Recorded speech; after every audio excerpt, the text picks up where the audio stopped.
A confession. Is that what they call it?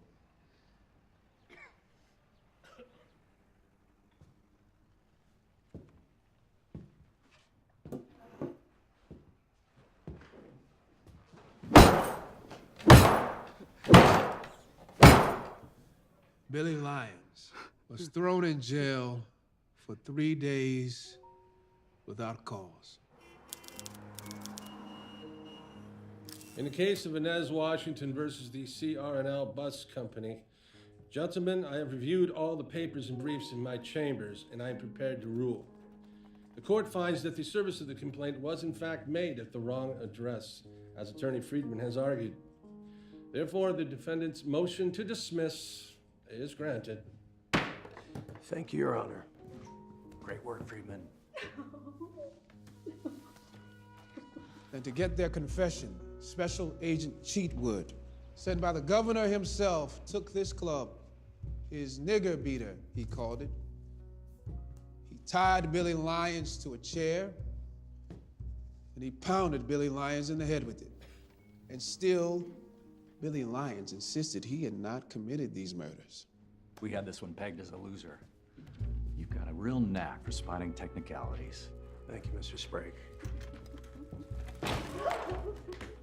I'll be sending some more files your way if you got the time. I will make the time. They forced him into their car and hauled him off to the murder scene. The bodies had been burned and were decomposing. They took some of the bones of these dead bodies, put them in a pan, and placed them in Billy Lyons' hands. They admitted this. Delirious with exhaustion and pain, Billy Lyons confessed to a crime he did not commit. And it is based upon that confession alone that they now seek to hang Billy Lyons by the neck until he is dead. There may not be a next time. We needed this one. I'll be on the next train to Knoxville. I should be home by midday Wednesday. Love you too. See you soon.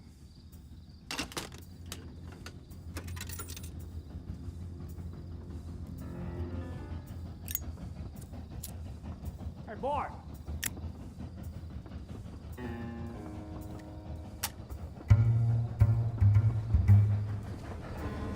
Boy, what do you think you're doing here?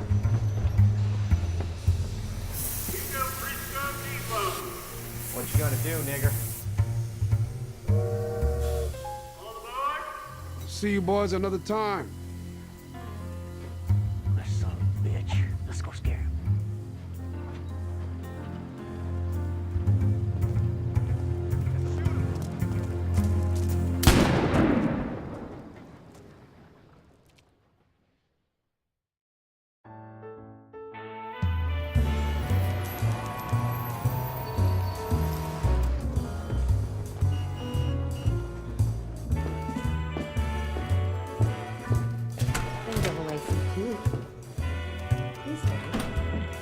Good morning, Mr. Marshall. Good morning.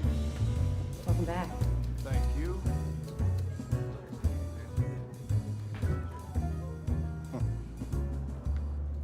Thurgood, you're going to Bridgeport. What? Now? No, I swore to bust How many Thurgoods are there? 5 or 10? There's only one, and that one is going to get his ass on the train tomorrow. Why? Why? Nightmare in Greenwich, that's why. Thurgood, wife attacked by Negro driver, that's why. Thurgood, how about Fear Grips, Connecticut? What's the reaction? Fear, getting calls from all over the country, Negroes getting fired, white families afraid to have us in their home. Well, if we can't work as domestics, Negro families are going to starve, and this is a hell of a time to lose half of our staff. It's got everything, doesn't it? Eleanor Strubing, fair-haired Greenwich socialite, was the victim of a beastly attack in her own bedroom. Yes, and the boy that they're holding is straight out of Native Son. Look at that. Wow. Joseph Spell. Uneducated Negro servant with a criminal past. A fable. that the New York City press is gonna feed on to the last morsel. Yeah, they're starving for this one. So are we. We win this thing, our big donors are coming right back, Thurgood. There's only 13 million Negroes depending on you.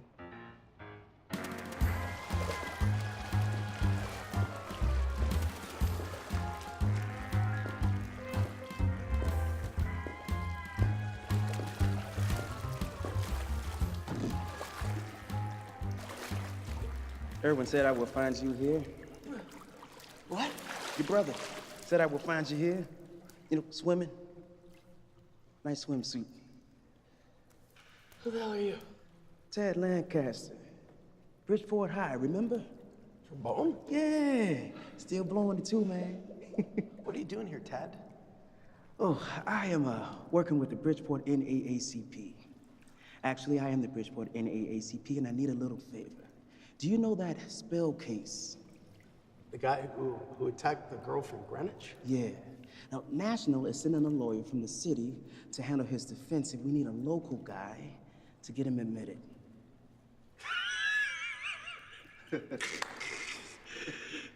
Sorry, no, I'm not gonna do that. Well, there's nothing else required.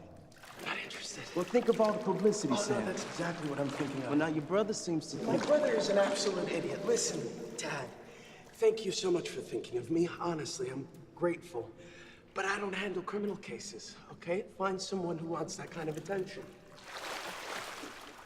Erwin already filed the papers with the court.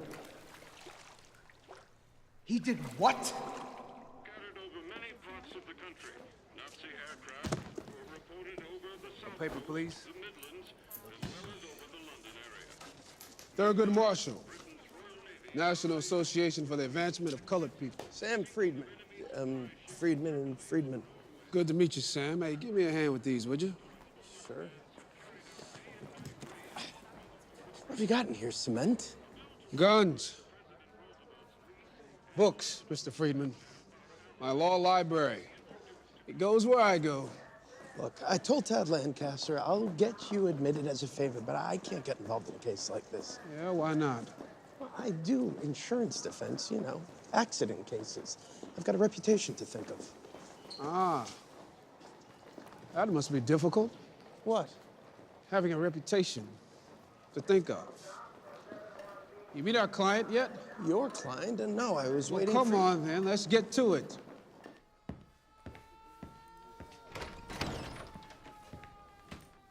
Got another one coming in. Okay. University of Maryland Law School. It was walking distance from home. They didn't accept colored, so I had to go to Howard. An hour and a half each way by bus, and well known as a school for failures. That's too bad. No, it's the best thing that ever happened to me. They just brought in a new dean, Charles Hamilton Houston. Turned that place around, taught me everything I know, including how to sue the University of Maryland. You sued them? You bet your ass I did. As soon as I passed the bar. And? Supreme Court ordered the bastards to integrate. You argued in the United States Supreme Court? What? No, the Maryland Supreme Court. I didn't argue in front of the U.S. Supreme Court until last year. Your boy is ready for you.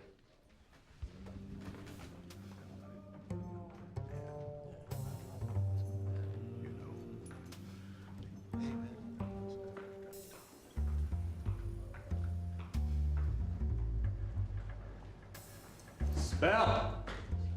Lawyer's here to see you.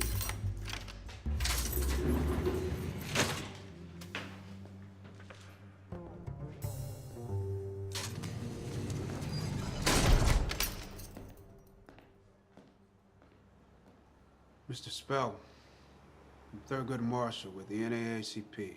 You heard of us? You a lawyer?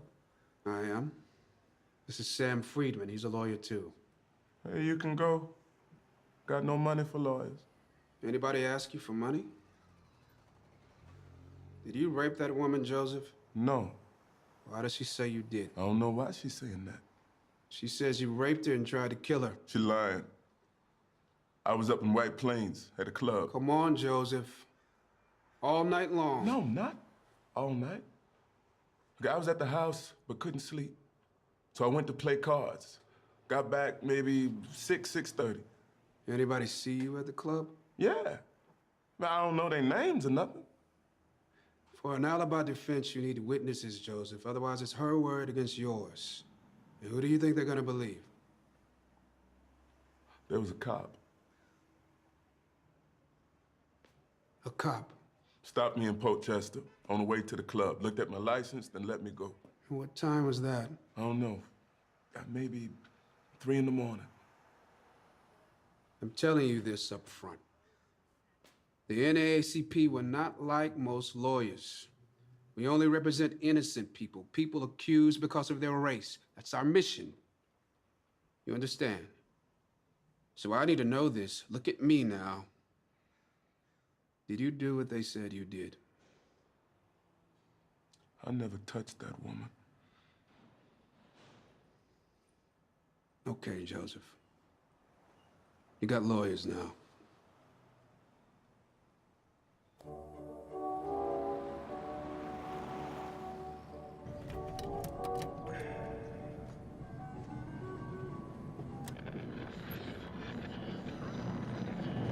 Go ahead and change the station.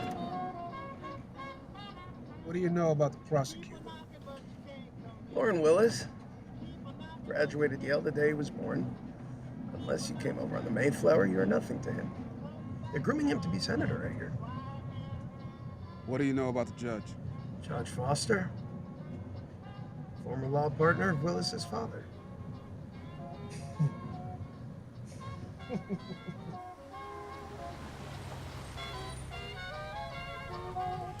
I'll move your admission Monday morning, and then I've got Back to fighting off those insurance claims. Yeah, I know.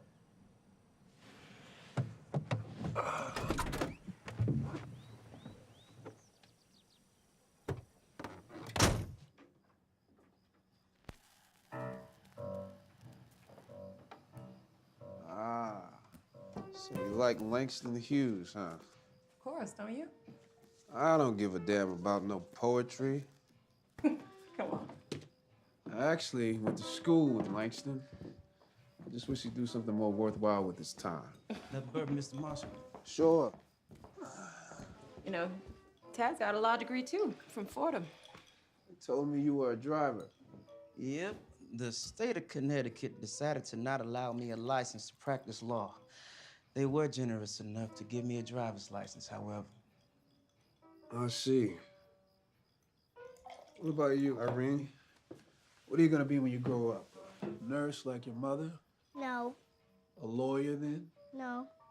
A fighter pilot. A fighter pilot? Well, I feel a whole lot more safe knowing that then. Oh, all right. Say goodnight to Mr. Marshall, Rennie. Good night. You got kids? Buster and I have been trying for a while. Buster is my wife. Sometimes people think I'm talking about my dog. Well, you should get a dog and name it Mrs. Marshall. So, you think this boy did it? Hey, whose side you on? Women don't just go around lying about being raped, Mr. Marshall. You're going to have to figure out why she'd do such a thing. Burden of proof is on the state. Is it now? Hey there. So what can you tell me about this Friedman guy anyway? Sam and me played trombone together in the high school band. You trust him? Sam, oh yeah. If you dropped a nickel while kicking him in the balls, he'd return it to you. Couldn't play trombone for shit, though. Gentlemen, Mr. Boy, can I have a minute, please? Just a minute. Who is this, a relative of Spell? Mr. Spell's attorney, Thurgood Marshall. I thought you were Spell's lawyer, Mr. Freeman. It's Friedman. Sam Friedman of Friedman and Friedman. Local counsel, that is all. Good defense team, huh? Is your boy innocent, Freedman? He is not my... Let me state this to you all clearly and unequivocally. Our client, Joseph Spell, is an innocent man. Well, let's get a picture of you two.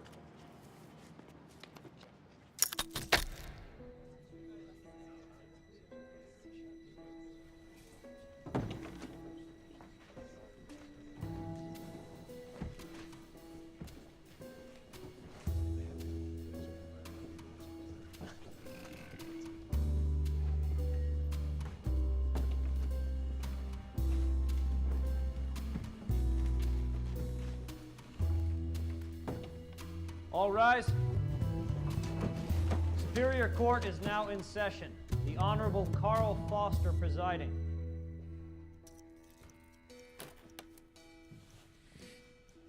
You may be seated. The State of Connecticut versus Joseph Spell. Are the parties ready to proceed? The state is ready, Your Honor. Ah, Mr. Willis, good morning. How's your father doing? He's better, thank you. That's kind of you to ask. The defense is ready as well, Your Honor. Well then, let's get on with it. Mr.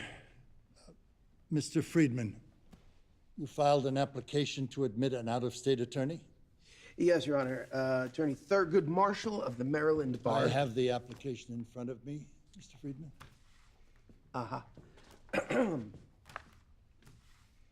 Why do we need to admit this lawyer, Mr. Friedman? Does he have a long-standing relationship with the defendant? No, Your Honor, but... How long has he known him? Not long, Your Honor, but... Exactly how long? Well, he met him for the first time a few days ago. However... A few days ago? Well, then what possible reason could there be to admit him? You're a perfectly capable attorney, are you not, Mr. Friedman? You have tried cases before, haven't you? Only civil cases, Your Honor. But Mr. Marshall is with the NAACP, and they are concerned that their defendant receive a fair trial. So are we all, Attorney Friedman. So are we all. But he's not a member of our bar, is he? No, he is not. However, Your Honor, Mr. Marshall is a respected attorney. He argued in the United States Supreme Court. That has no bearing on this case. Your Honor, may I be heard? No, you may not. Court has heard enough and will rule. The court sees no legal requirement to admit out-of-state counsel in this case. But, Your Honor... However, the court not only wishes to be fair to all of the parties, but to maintain the appearance of fairness as well. Therefore, the court will allow Mr. Marshall to enter his appearance for the defense. Respectfully... His written appearance, Mr. Willis. Mr. Marshall may sit at counsel table. However, he may not speak. Your Honor, I must speak for the client. He may not speak, argue, or examine witnesses. If he violates this ruling, he will be held in contempt of court. And you as well, Mr. Friedman. You will conduct this case. Me? Yes, you. The trial will begin a month from today at 10 a.m. Court adjourned. All rise. What the hell just happened? What the hell just happened here? Shut up. Be quiet. Let me think. I can't do this, you know that. Shut up. Excuse me? That son of a bitch. I've tried cases before judges who were grand dragons of the Ku Klux Klan who forced me to enter through the back door. But this horse shit is a first. I cannot get involved in a case like this. Are you listening to me? It would destroy my practice. This is not my problem. The hell it isn't. No, you heard the judge. Until we can find somebody better, it's you and me. It's our problem now. Mr. Marshall,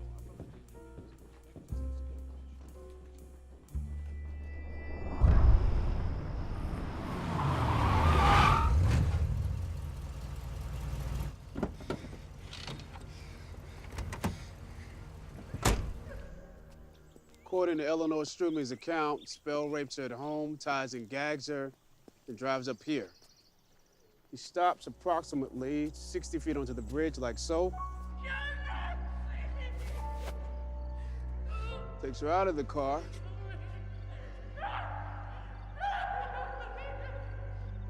And pushes her over the guardrail into the reservoir right about here. Throws rocks at her and drives away. Somehow she gets to shore, dripping wet, and then climbs up to the road.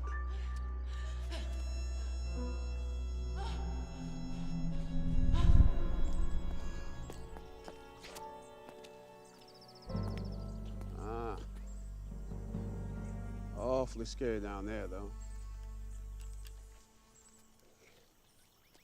Go take a look where she climbed out. Me? These are my best shoes. Please try to make yourself useful.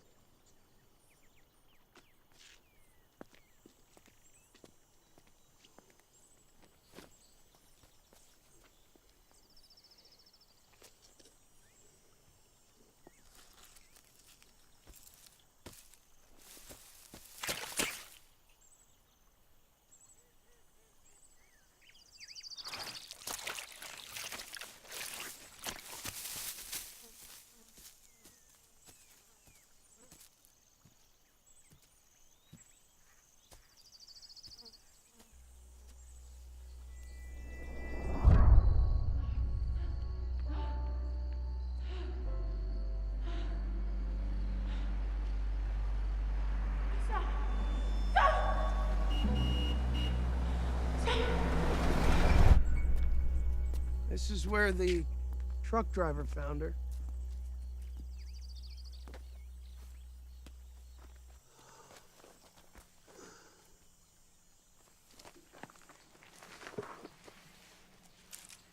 What do you want with those? It's an old Negro superstition.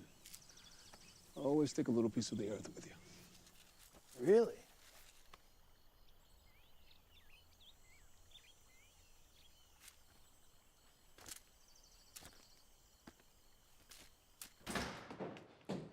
Mr. Friedman, your picture's on the front page with Mr. Marshall. Oh, not a bad picture. Of me, anyway. Also, your wife called. Oh, Sam, perfect. Where you been? Out getting the cutlery I need to castrate you. You must be Irwin. I am. Mr. Marshall, pleasure to meet you. Pleasure. Sam, listen, I have great news. I made some calls. Harry Gruber, he wants the case. Harry Gruber, the communist. Sam, at least he handles criminal defense.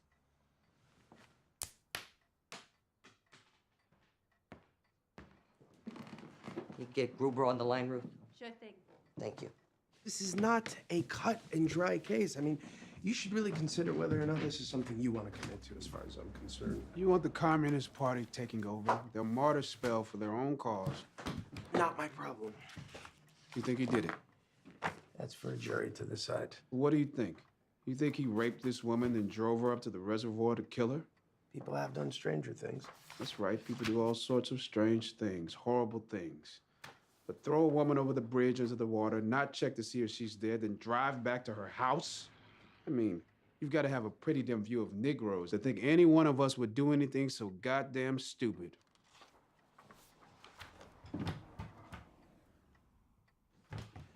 The papers say he was dishonorably discharged from the Army. This isn't a court-martial. He was fired from his last job for stealing. No charges were brought. He left behind a wife and 2 kids in Louisiana, Thurgood. Yes, he's got baggage. Criminal defendants usually do. They're not perfect citizens like you and me, but none of that makes him guilty of this crime. Sam, I've got Gruber on the phone. What do you want me to tell him? I don't know. Tell him he's a schmuck. Sam, come on. Irwin, Shunganug, huh? Why me? I need someone who'll do as I say. What makes you think I will do as you say? You have no choice. You don't know what you're doing. You're quite a salesman. There's no time for that. You want me to try this case? No, I need you to try this case. And the Lord commanded Moses to enlist his brother's help. He shall speak for you to the people. He shall be your mouth, and you shall be his God to him.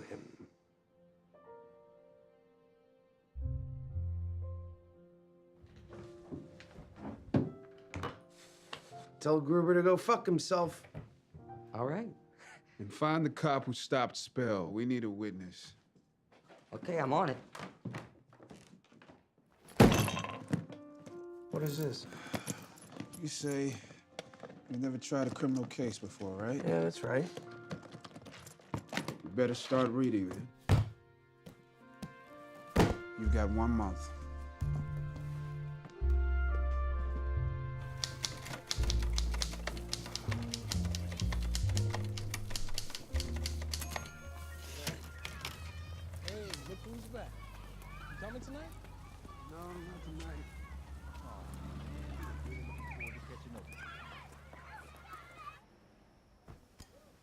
you need to stop feeling sorry for yourself. I am the one who's been sick every morning for the past month. What? You better not be lying. Look at the bump. Oh, I see it. You see it? I'm not going anywhere after this. What? You don't believe me? No, I don't. I swear. You swear. I swear. Nowhere. I Ooh. swear.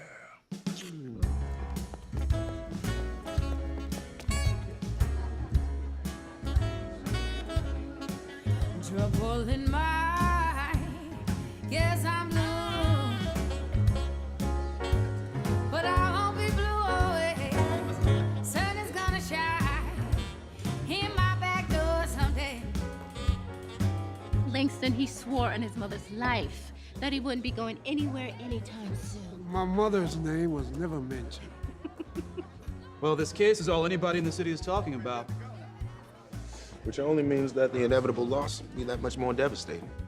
Don't bet against me. No, you're not even trying a case, Every single word that man utters in that courtroom will be mine. I'm just making the point that a Negro charged with ravishment by the Greenwich gentility should probably save himself the time and unpleasantness of trial. Langston, maybe you should just go back to Spain. Go back to Russia. Write your little poems, explore big ideas with your comrades. I was fighting fascists in Spain. Well, we're writing about fighting fascists in Spain. Listen, by the time the baby comes, Thurgood's gonna be out of a job. Do none of you have any confidence in me? I'd say you have enough confidence for us all, misplaced as it may be.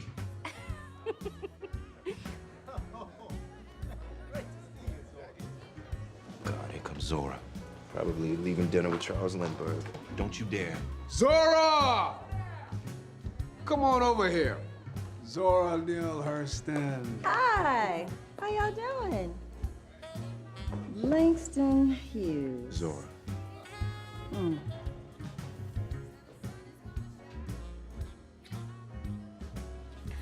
who is this? I'm August. I've heard so much about you. That's funny, because I haven't heard a thing about you. Huh, Langston?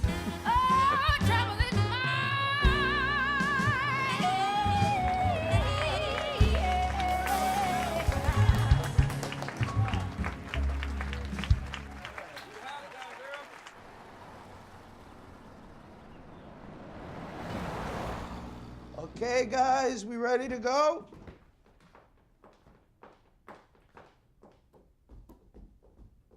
You're still not talking to me. It's not my fault.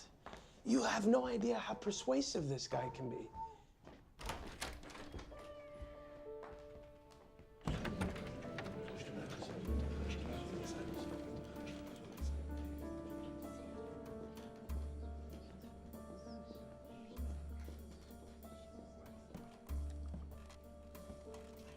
Stella, what on earth is Sam thinking? With all that's going on in the world today, we don't need this kind of attention focused on us. Well, he wasn't looking for it, Rose. Irwin got him involved. Well, you tell him that everybody is terrified by what this man did. Sophie Gittleson fired her girl today. She's been with them for 11 years. They fired Gladys? Why? She's lovely. She's lovely. But what if one of her relatives comes to visit? They have their daughter to think of. I would have done the same thing.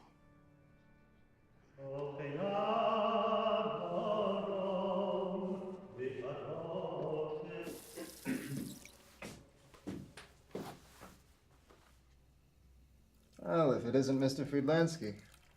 Mr. Wiseman, Dora and I couldn't remember. Were you born here or in Minsk? we came over when I was 1. That's what I thought. So you feel like a real big shot, I bet, defending that Schwarzer. What do you think your father would say? I could not tell you. I think he'd say he was proud. For the defense. Don't mention it. 'To anyone.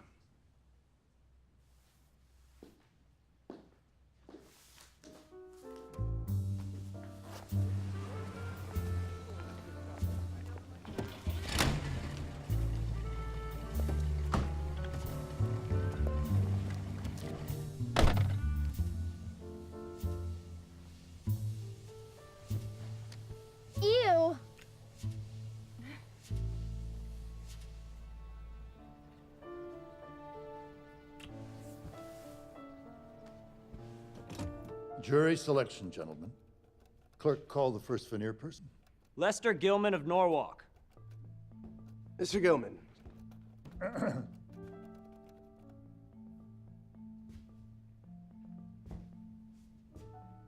Mr. Gilman. In this case, a colored man is accused of raping a white woman. Could you be fair in deciding such a case? I think so. No further questions. Accepted by the defense. To tell you the truth, I don't know much about them, the colored. We don't have too many in Stratford.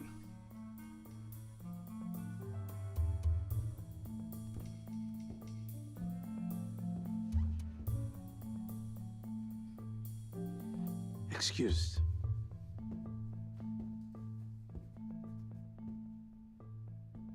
I'll be honest with you. I don't like the colored. Seems to me they're always getting into some sort of trouble. I don't think much of Hebrews either. Excuse me? Well, you're one of them. I figured. Thank you for your candor, Mr. Wright. No further questions. Counselor? Your Honor, we move to have Mr. Wright excused for cause. On what grounds? He just admitted he's biased. Mr. Wright, you're a law-abiding citizen, wouldn't you say? That's right, Your Honor. If I instructed you that the law requires that you set aside your bias, would you obey my instruction? Guess I'd have to. The challenge for cause is overruled. You may use a peremptory challenge. Your Honor, with all due respect... I've made my ruling.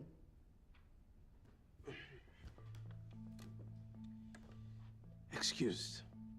Mr. Ellis, you agree, do you not, that as a colored man, you could not fairly pass judgment on Mr. Spell? No, sir. You agree you could not be fair? No, what I mean is, yes, if he's guilty, I'd have to convict him. I'll use a challenge.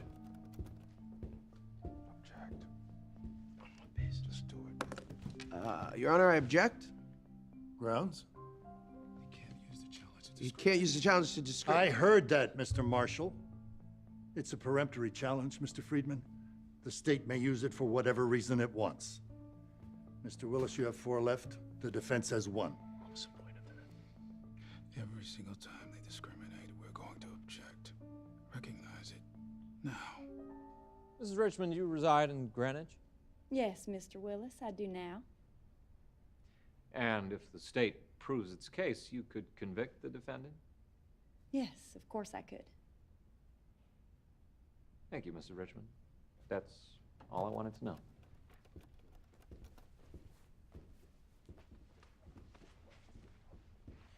Mrs. Richmond, I notice you have an accent. Really?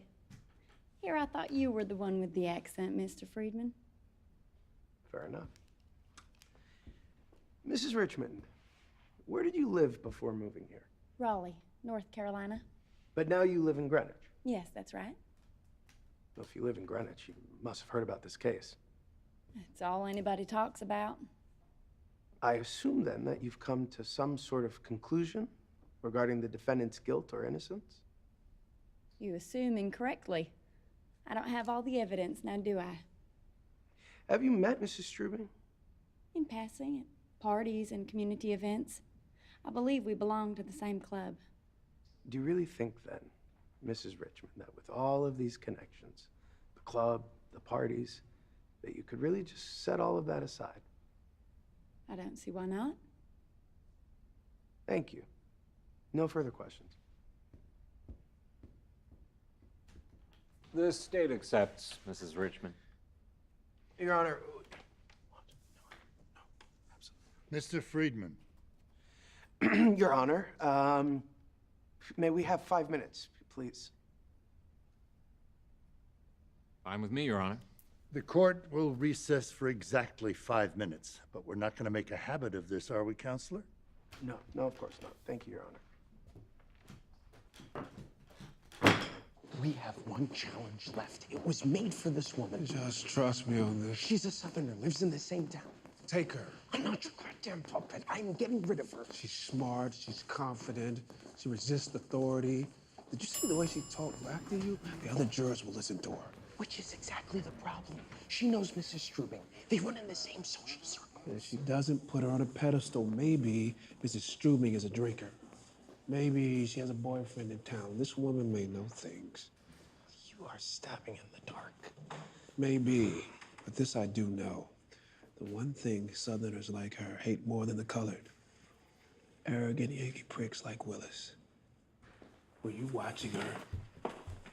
She folded her arms and sat back when Willis spoke. When you began, she opened up, leaned forward, removed her glasses.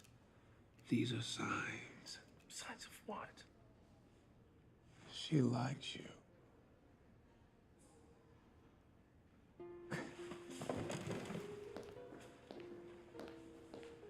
No, my glasses. I need my glasses.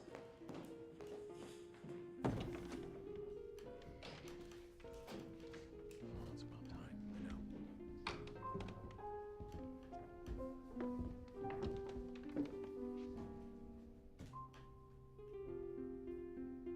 Mr. Friedman? The defendant accepts Mrs. Richmond. Am I missing something?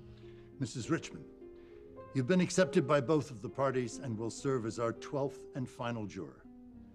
The evidence will begin tomorrow morning at 10 o'clock. Hey, Mr. Friedman, Mr. Friedman, what do you have to say about today's comments by the NAACP? What comments? The press release by Walter White? He says that the Spell case will show the world that a colored man cannot get a fair trial in the United States of America. Do you agree, Mr. Friedman? I have nothing to say about What about that. you, Mr. Marshall? Hasn't it been proven in this courtroom already? How can a man have a fair trial when he's denied counsel of his choice?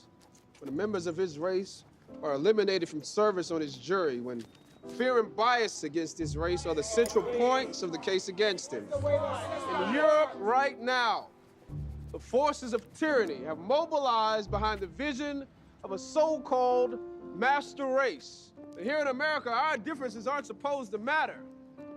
Here, we're promised equal protection under the law. Nothing complicated about that. That promise has not been realized, not even close. Not in Birmingham, Alabama, nor in Oklahoma City, Oklahoma, and certainly not here in Bridgeport, Connecticut. Where your bigotry is simply colored by a northern accent.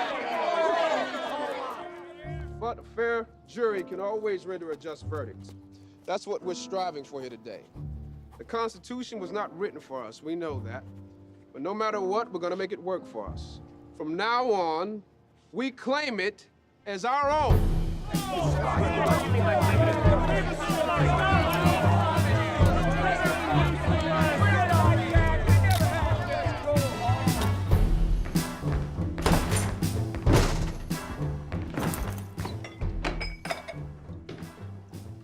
What's bothering you? Sam, now.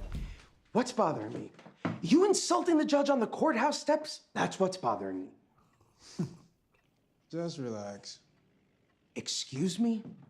I have to live in this city after you're gone. Understand? No more public statements until this trial is over, or I'm gone. Let me make this clear. My people will decide what to say to the newspapers and when to say The it. newspaper should have no place in this trial. They already do. People are losing their jobs because Those of these people stories. are not my clients. Well, they are mine. My jury isn't just the 12 people in that jury box. It's the whole goddamn nation. You just focus on this case, try your best not to screw it up, and leave the big picture to me. Sam? What is it, Irwin? Don't you have something to do? There's someone waiting for you in my office? Yes? And who is this someone? Officer McCoy? And who the hell is Officer McCoy? The cop who pulled Spell over that night.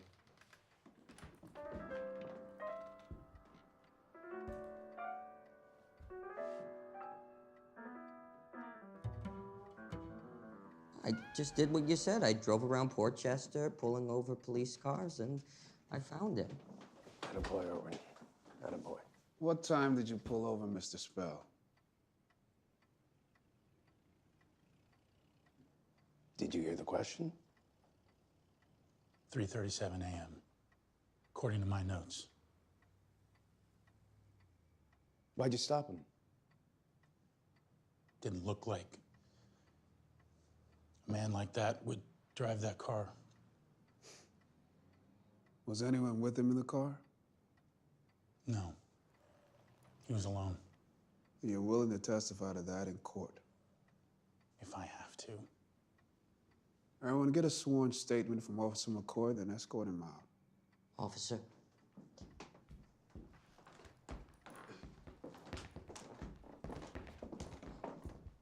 Wow. An honest policeman.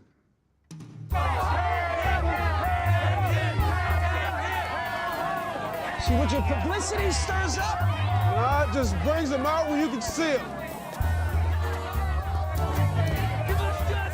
Doesn't look anything like me. Does it?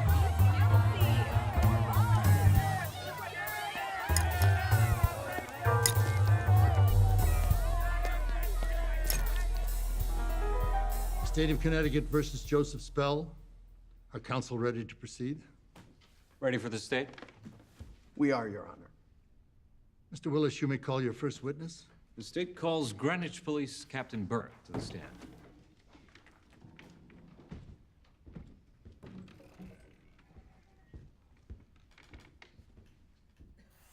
Would you identify these photos, Captain Burke? Yes, sir. That's the Kensico Reservoir. Did you find any evidence at the scene that pertains to this case? Yes, sir, we did. We found Mrs. Strubing's sealskin coat floating in the reservoir under the bridge about here. Then about here, on the guardrail, we found some strands of fabric. I believe they were stuck to some bird droppings. Were you able to identify the fabric? Yes, sir. It matched the fabric for Mrs. Strubing's sealskin coat. Thank you. Nothing further. Your witness, Mr. Friedman?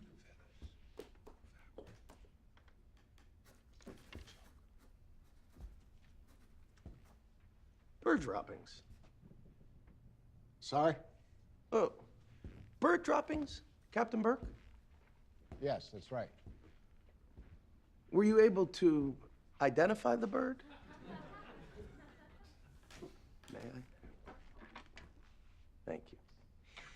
Now, on one side of the bridge is a reservoir, Placid as a lake. On the other side is a 30-foot drop onto a jagged rock bed. Is that correct? You could say that. And the fabric that you found was on the lake side, right about here, around 60 feet onto the bridge. 67 feet, 4 inches. Okay. Did you conclude then that Mrs. Strubing fell or jumped off the bridge? I concluded that she was pushed. Pushed? To murder her? That's right.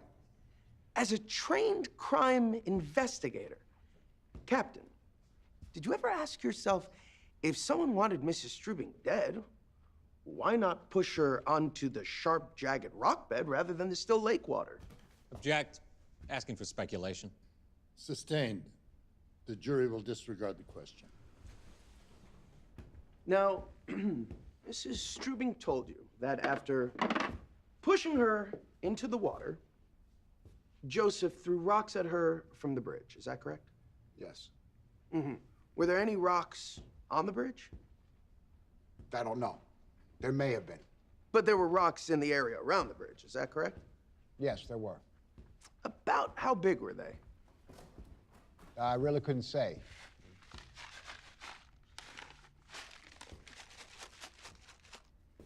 Were they any bigger than this, Captain? I can't say they were.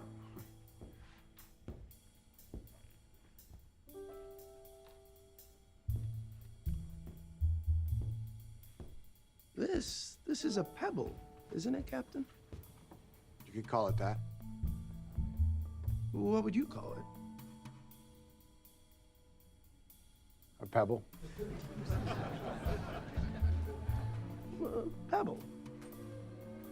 So, in summary, Captain, it is your belief that this man threw Mrs. Strubing into a placid lake, then gathered pebbles to toss at her while she waited patiently under the bridge.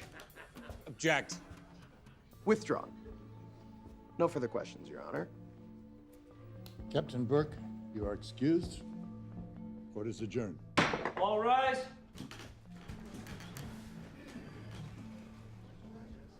Mr. Friedman, well done. Of course. Well done. Let's go. Why are you smiling? I think we scored some points there. This isn't a sporting event. A man's life is on the line. Word with you, Friedman. Yes, of course. Alone. To you both. The doctor who examined Ellie is testifying tomorrow. It's rather personal, of course. These are private people. Please, get to the point. Excuse me? Well, I've spoken with John Strubing, and he's willing to consider a plea. It's my decision, of course, but plead your boy, and I'll recommend a sentence of 20 years. Otherwise, he gets life. No. No deals. Mr. Friedman? Not my call. Of course, you have to speak to your client. I'll expect a different answer in the morning.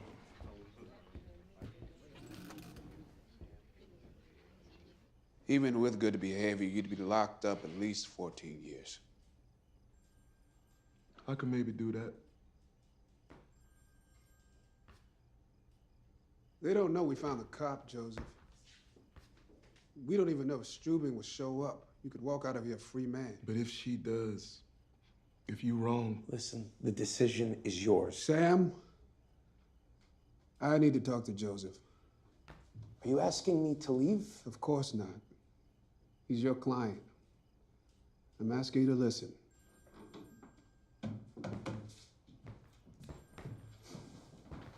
When we first met, I told you that I'd only defend you if you were innocent, and you told me you were innocent. You remember? I remember. Did you lie to me? No, I didn't lie. So I'm gonna ask you again. Did you commit this crime? No. But you're willing to say you did? If I got to. I'm for the deal. If you got to.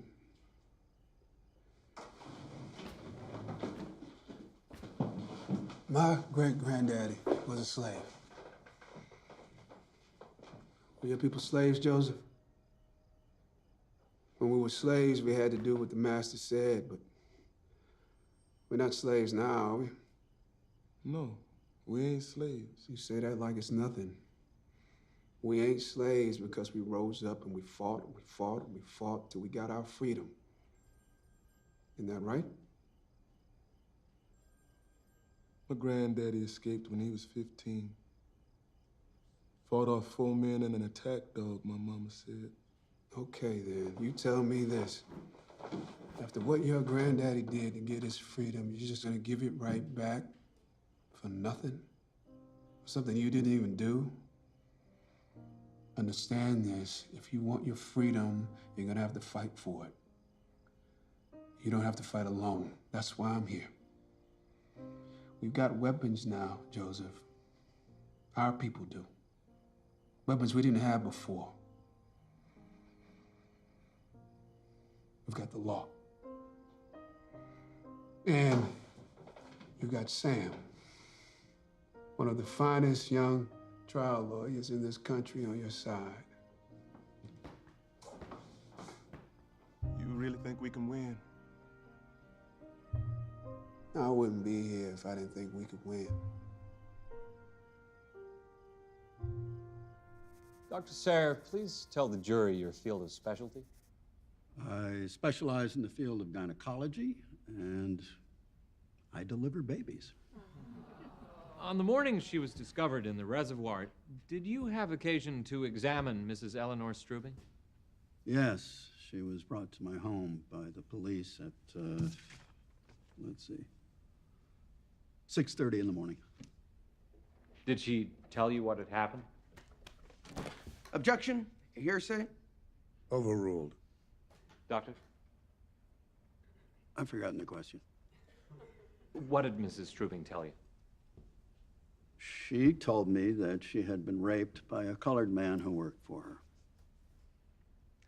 What was her mental state during all of this? She was severely distraught, weeping. She kept repeating, "Am I pregnant? Am I pregnant?"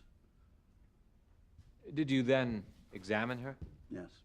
My wife assisted by removing her clothing. It was torn, wet and muddy. I noted bruises on her arms and legs and numerous abrasions and contusions on both extremities. I then performed an internal exam. Do you have an opinion based upon reasonable medical certainty as to whether or not she had been raped? Beyond question, Mr. Willis, it was all consistent with rape. Thank you. Your witness.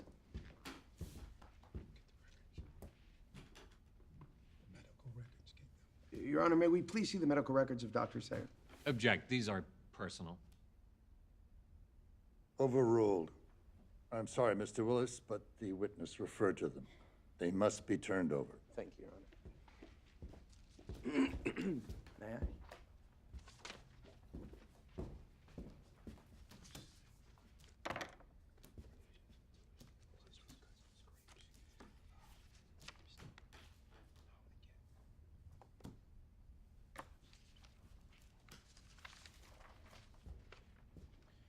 Abrasions and contusions, those are scrapes and cuts, aren't they, Doctor? Yes, scrapes, scratches, bruises. Right. Well, the fall from the bridge and the climb through the pine forest could be responsible for cuts and bruises, could it not? It's possible.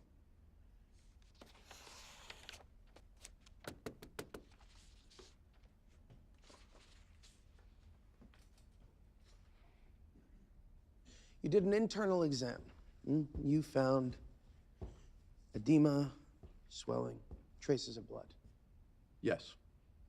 And it was based on this that you determined that she was raped. Indeed. But those same findings are equally consistent with a woman who took a lover and engaged in vigorous sexual intercourse over the course of an evening. Isn't that correct, Objection. How dare you? There is no evidence of any lover. Sustained. There is no place for that in my courtroom, Mr. Friedman. Of course, Your Honor. I'm sorry.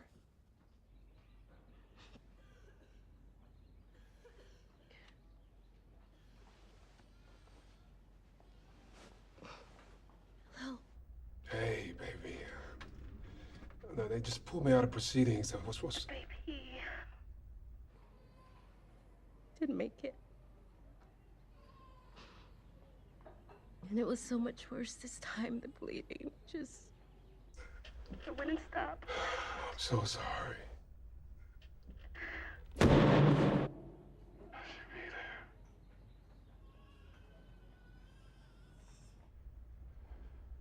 Buster. Buster, are you there? Yeah. I'm here. Where are you? Do you have any further questions, Mr. Friedman?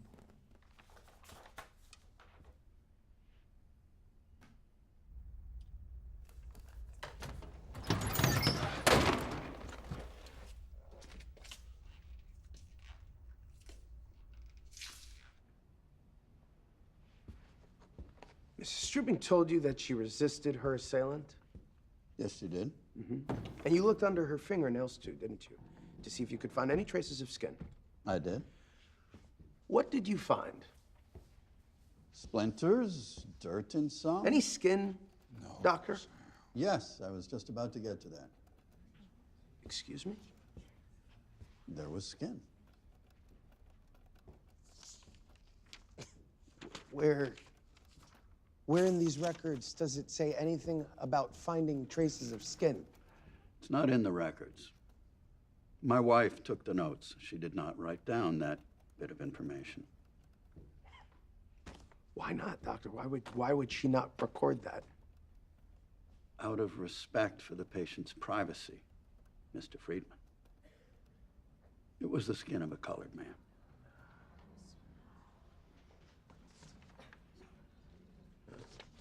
No further questions. It wasn't in the records. They got a doctor to lie under oath. How do we fight against that? You asked the exact question Willis wanted you to ask. What were you thinking? Where the hell were you? Getting instructions from Walter White? See what happens when I don't hold your hand? You panic up there like an amateur. You should have let him take the deal. God damn it, would you shut up about the deal? We have an alibi witness, remember? What don't you get? They will have McCoy change his testimony. Just watch. Let them. We'll take his sworn statement and shove it up his ass. No, tomorrow morning I'm walking into Willis's office and I'm asking him if the offer's still on the table. The NAACP isn't taking any deals. The NAACP isn't the one with its life on the line here. Yes, it is, goddammit. You're using him. That's all this is. Just like you said the communists would. We're giving him the best possible defense under the circumstances. Yeah. I'm sure he'll feel really lucky as he sits in prison for the rest of his life. Let's not act like it's Joseph Spell you're concerned for all of a sudden. What is that supposed to mean? The moment you got involved in this, you've been looking for a way out. Play nice with the DA, earn yourself a favor. Maybe they'll let you in their neighborhood or the club one day. Well, get this through your head. The only way to get through a bigot's door is to break it down. Must be easy for you to say, huh? See, it's my life that is on the line here. My family, my practice, my future. What do you have? You have nothing to lose. No, you just sweep through town, stirring up all kinds of ugliness, then move right on. No one will ever even remember you were here. Oh, fuck you, Sam. Fuck you.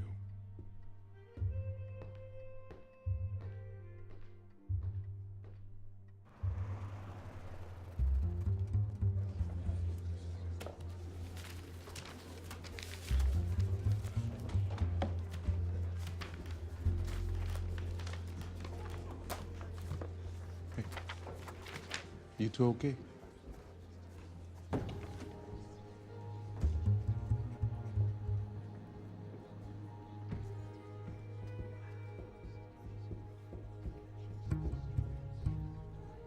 Please take the stand, Mrs. Strubing.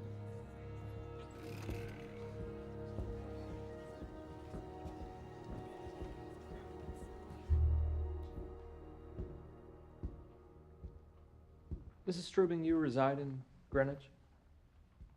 Yes, my husband John and I moved from Philadelphia about a year ago. Is your husband here in the courtroom today? Of course, sitting in the front. Mrs. Strubing, do you remember the night you were attacked? Mr. Willis, I assure you I will never forget it. Please tell the jury what happened. My husband was away on business, as he is often, I'm afraid. I had dinner with friends, the Moores, and I arrived home around 10 o'clock. And then I decided to shower before bed. And I was fixing my hair. And he came in the room. He came after me and started chasing me.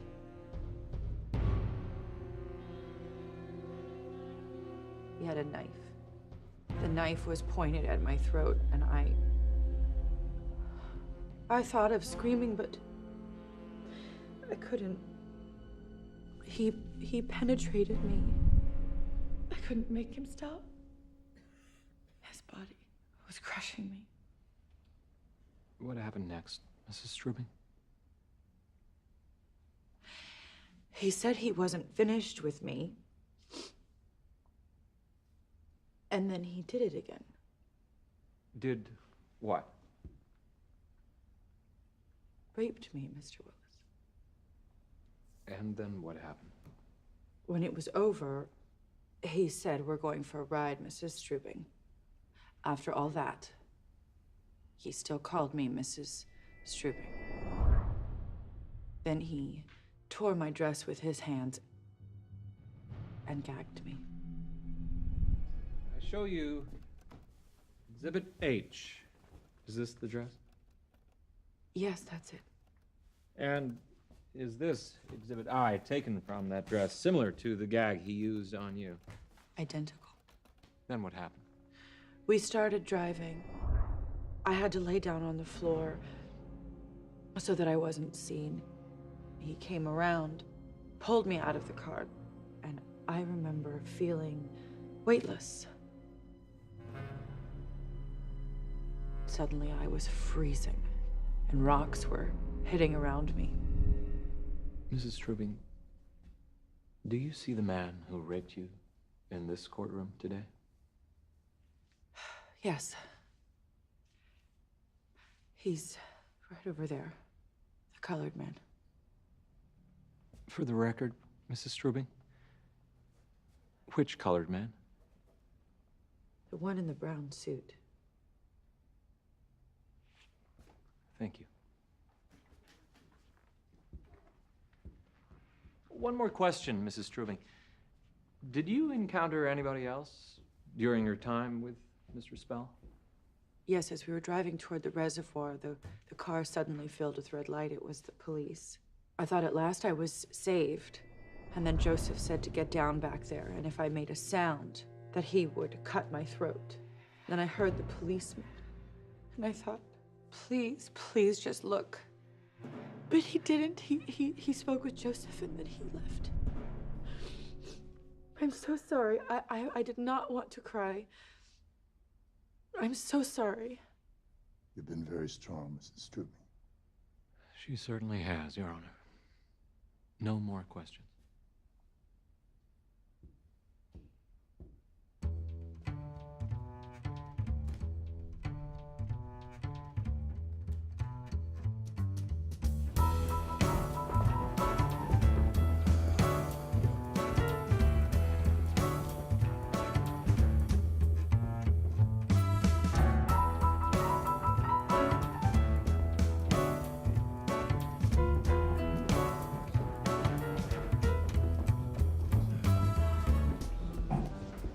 Hi there. Name, sir? Sir, Friedman, Sam Friedman. Friedman. I don't seem to have your name here, sir. Actually, I'm a friend of... Hold on to this for me. Hey, sir, you can't go back there. Look, gentlemen, you must leave now. Marshall, this is not the kind of place you want to make a scene. I know. I used to work in a place just like this. That's exactly what my father said. Well, if we just let the Reds and the Nazis fight it out, they'd take care of each other beautifully. This club is for members only. Okay. Lauren, it appears that you have some rather unique admirers. This is a private club. She wasn't in the car, Lauren. Excuse me? You had her lie on the stand today. Are you accusing me of a crime? Yeah, that's exactly what I'm doing. Who do you think you are? We have a sworn statement from an Officer McCoy. Spell was alone that night. I don't care what you have. Ellie Strubing told the Greenwich police everything when she first recounted the crime. If she wasn't in the car, how could she have known the car had been stopped? Here. Read it. What is this? Another sworn statement. This from Ellie Strubing the morning they found her. Dated, timed, notarized. Everything she told the Greenwich police. This is fraudulent. Get out of my club.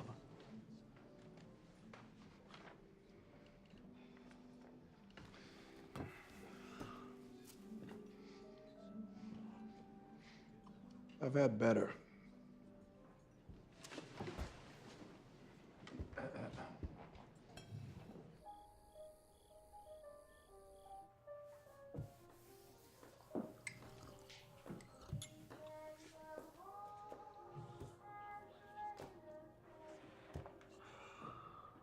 Are you okay, sweetie? You look blue. And a man as good looking as you has no cause to be blue.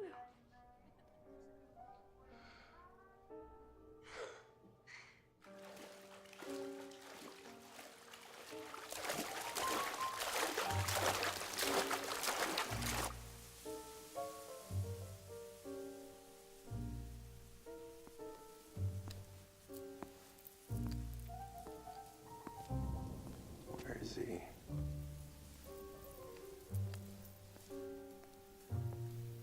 Attorney Friedman.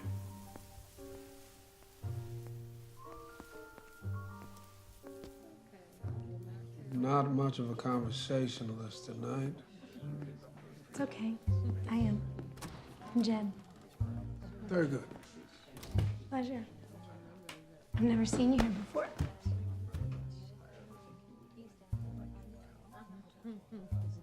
Attorney Friedman. Attorney Friedman, hold on a minute. What do you want? Oh, we're just eager to introduce ourselves. To you and the nigger lawyer. You don't want to have anything to do with this man, miss.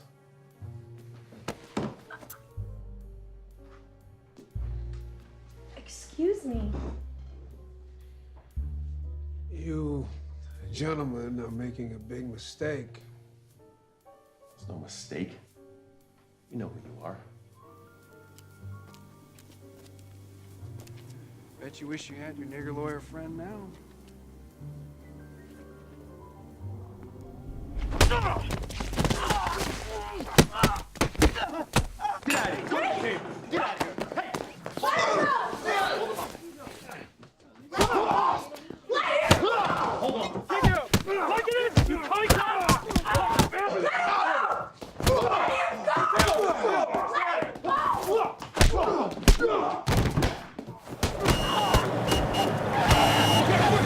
Quick, bastard!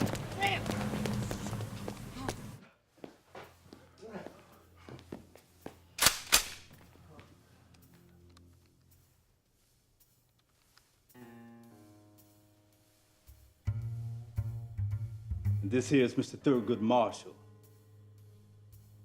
This man is an attorney. You will be showing Mr. Marshall all the respect he deserves. Understand?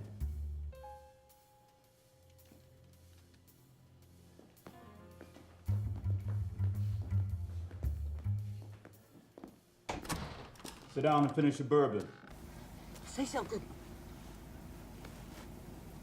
You're late.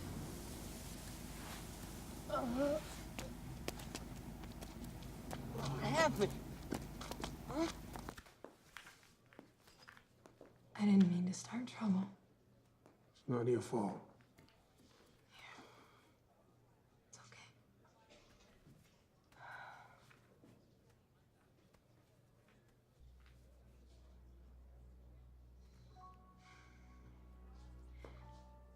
Listen. Men are men.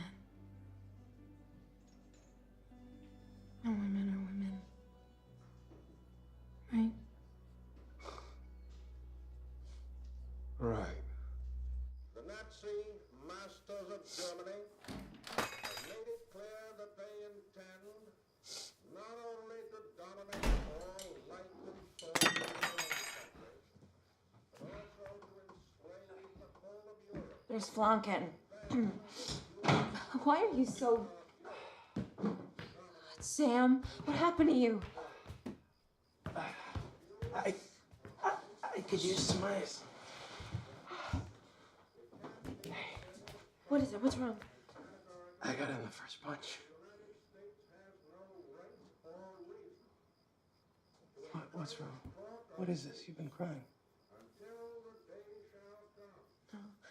Not now. Let's... Tell me. My cousin and Anna in Krakow. They took her. Sie haben genommen mit der Kinderreich.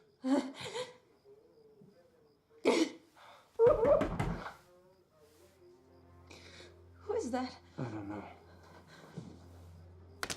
Stand back.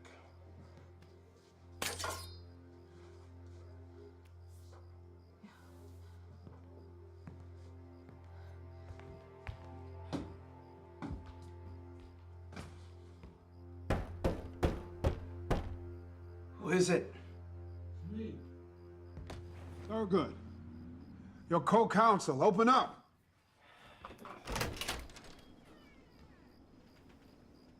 What happened to you? Did I come in a bad time? What do you want, Thurgood? I have thoughts about tomorrow. Tomorrow? Get out of my house. No! Not until I tell you why I'm here.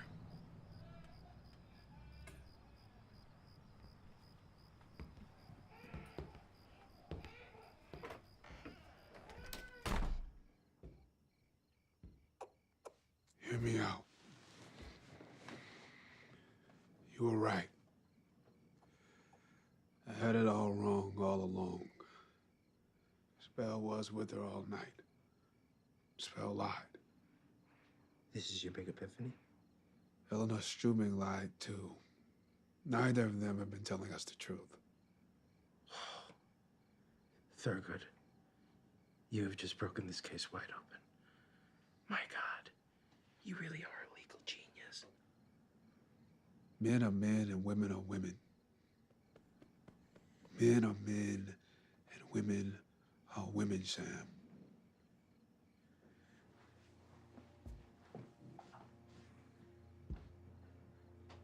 You think it was consensual? It's the only explanation that makes sense. How can we be certain?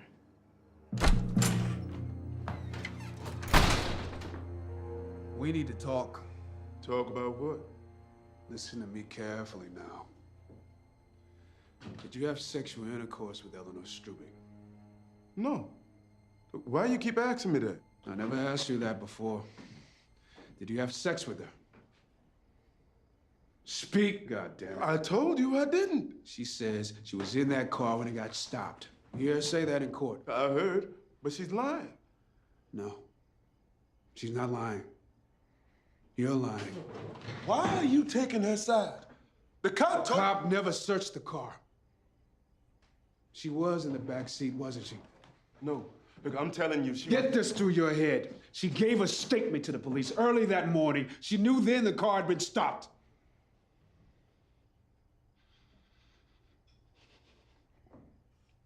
Okay. Okay, she was there. And did you have sex with her that night?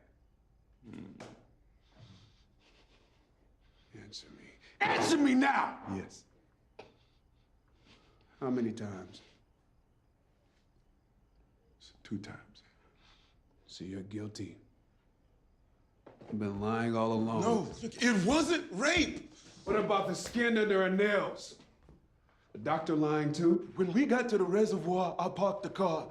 She starts screaming, opens the door to run out, so I grabbed her just to keep her there. That's when she scratches me.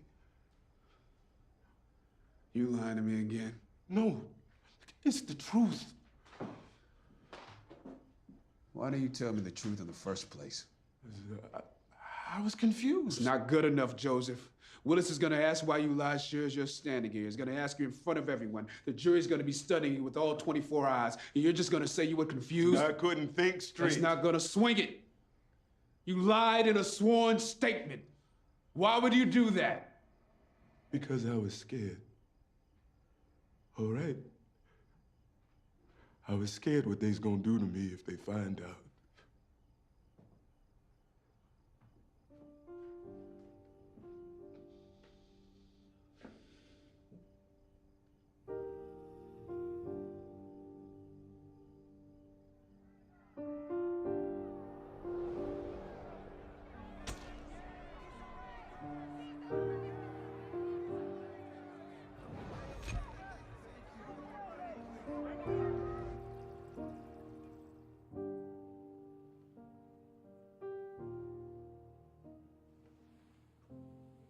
My father told me once, if anybody calls you nigger, you not only got my permission to fight them, you got my orders to fight them. Your father say anything about being called a kike? No. Not to me, anyway. Look like a real fighter now, Sam. Like a Jewish Joe Louis. Nah. Barney Ross is my guy. Barney Ross it is.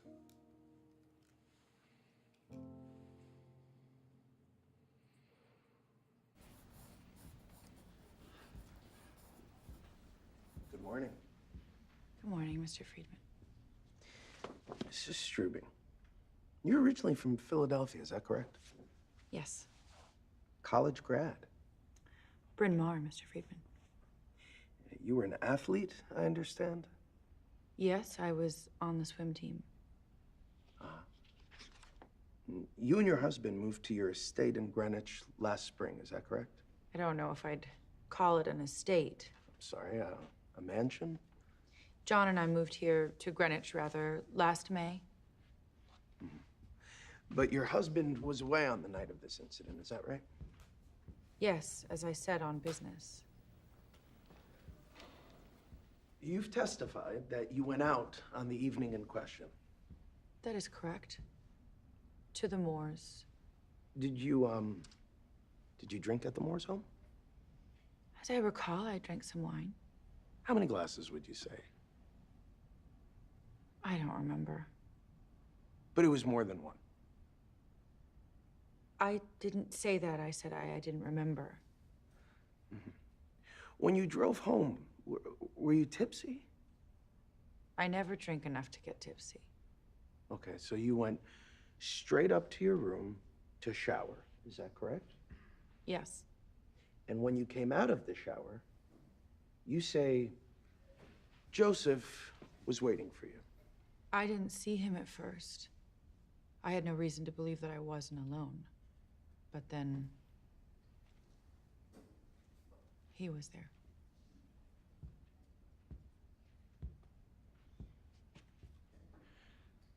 You were attracted to Joseph, weren't you, Mrs. Strubing? Objection. That's an absurd accusation. You invited him into your bed, didn't you? Your Honor. He attacked me! Strike the question and answer from the record. Mr. Friedman, no more of this. You understand me? Yes, Your Honor. Yes, of course, I'm sorry. Now, your bedroom is just below the room where the maid slept. Yes. Did you scream for help? I couldn't. He had a knife. Did he hold the knife as he removed his clothing?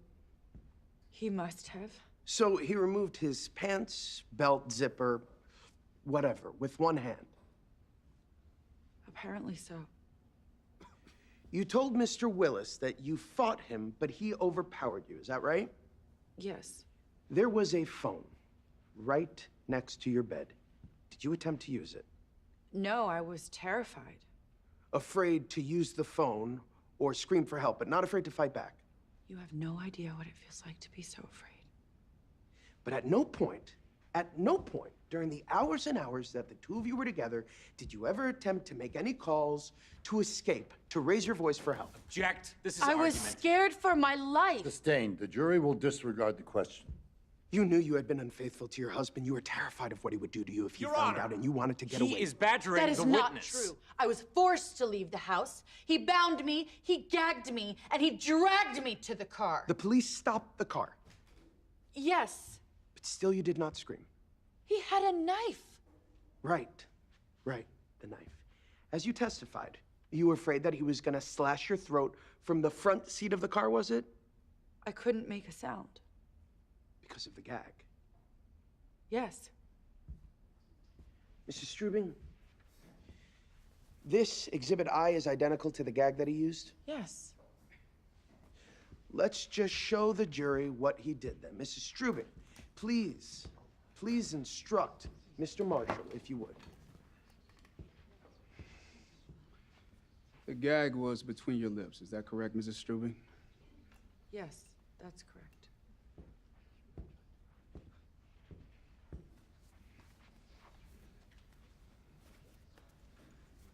Is this about right?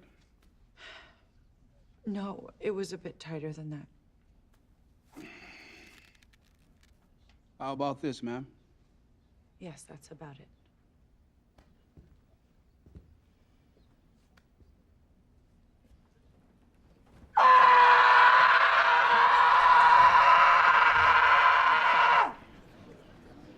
Now, you could have done that, Mrs. Strubing. He would have killed me. Who would have killed you? Your husband Objection! Quiet, Mr. Marshall. There was a policeman standing not 3 feet away from you, and still you did not call out for help. Instead, Joseph drove on to the I'm warning reservoir you, no where you speaking. bolted from the car because you were ashamed of what you had done with another man, with a colored man. Objection! One more word out of you, and I will hold you in contempt. You were afraid of what your husband would do to you if he found out, afraid that you were pregnant with a colored child. Objection! This is argument. Sustained. Jury will disregard. You jumped into that water. You wanted to end it all. I was thrown. I was thrown. My hands were tied. He tried to kill me. Your hands were not tied, Mrs. Strubing. You were able to remove your coat and let it float in the water as you swam to shore. That's not true. That's a lie. He gagged me. He tied me. Raped me. I am so sorry for your unhappiness, Mrs. Strubing. No more questions. Mr. Willis. I have no questions.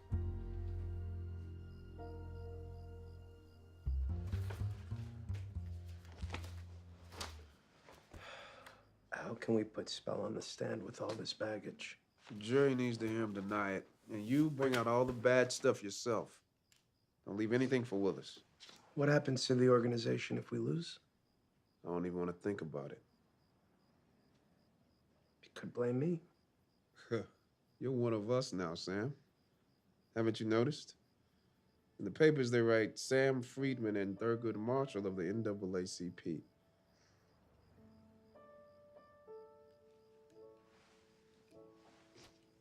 Joseph, please tell the jury where you were raised. Louisiana. You have a wife and 2 children, right? Uh-huh. Even though you have a wife, you have another woman in White Plains, is it? Yes. Ever served in the Army, Joseph? Yes, sir. Fort Benning, Georgia, 6 years. Discharged.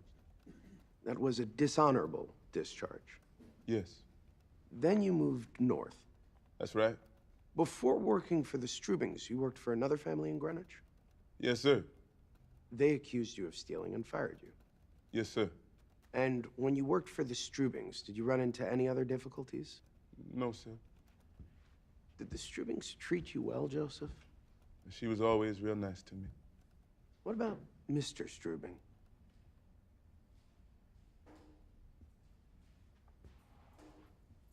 Was he mean to you? He was mean to everybody. It is what he did. Don't lie to me. Watch where you're standing. Yes, sir.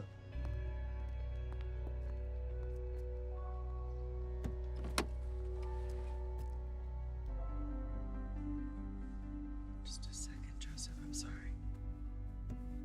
It's quite all right, man.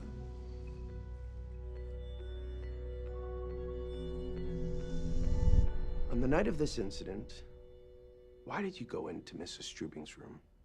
To ask her for money. I had to pay a man I've been playing cards with. What happened when you got to the room?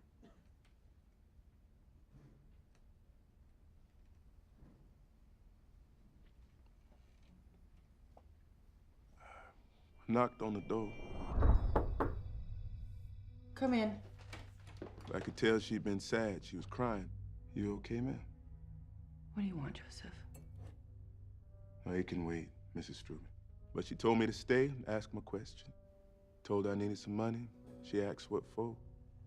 There's a man. How old?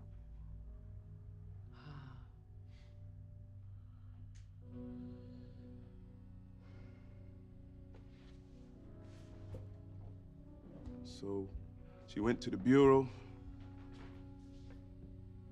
He said, "Is this enough for you, Joseph?" I said, "Yes, ma'am, thank you." But she didn't give it to me. And she asked me, I'm not awful like him, am I, Joseph? "No, ma'am."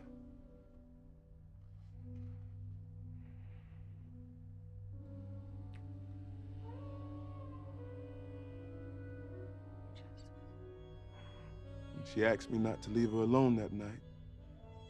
And, I didn't.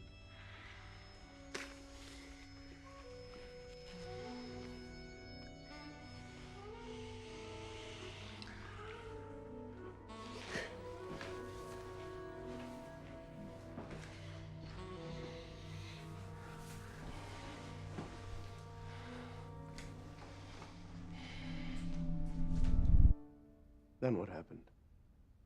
Well, we went down to the living room. Me and her, we had a drink together. What did the two of you talk about? She told me he beats her. Who beats her?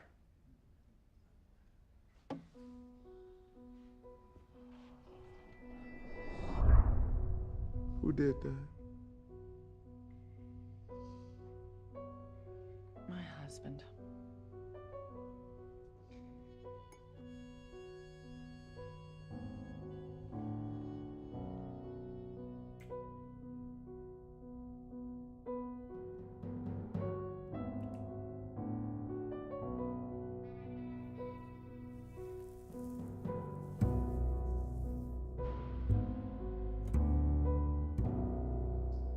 Did she ever resist you, Joseph? No, she didn't. Not at all. What happened next? We were lying on the sofa.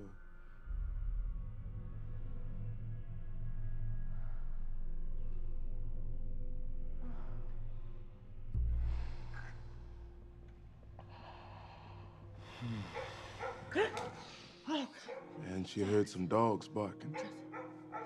She was convinced that somebody was gonna come to the house and find us together. Get up. Get up. Okay. She started panicking. I told her there's no one coming, everything's fine, but she was insisting on it. We gotta get out of here, we gotta get out of here right now. So we left the house. We go down to the car and we drive around for a bit. She sat in the back so it don't look wrong. Then the cop car come up from behind. She get real scared. She say, Lie down and keep quiet. I say, you lie down and keep quiet then. Don't move. Shh.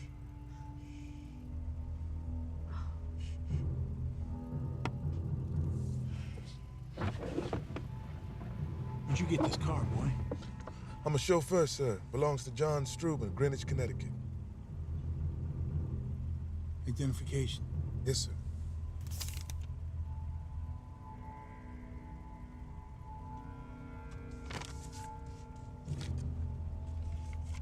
Drive slower, boy. Yes, sir. Get your ass out of Port Chester. On my way right now, sir. Thank you.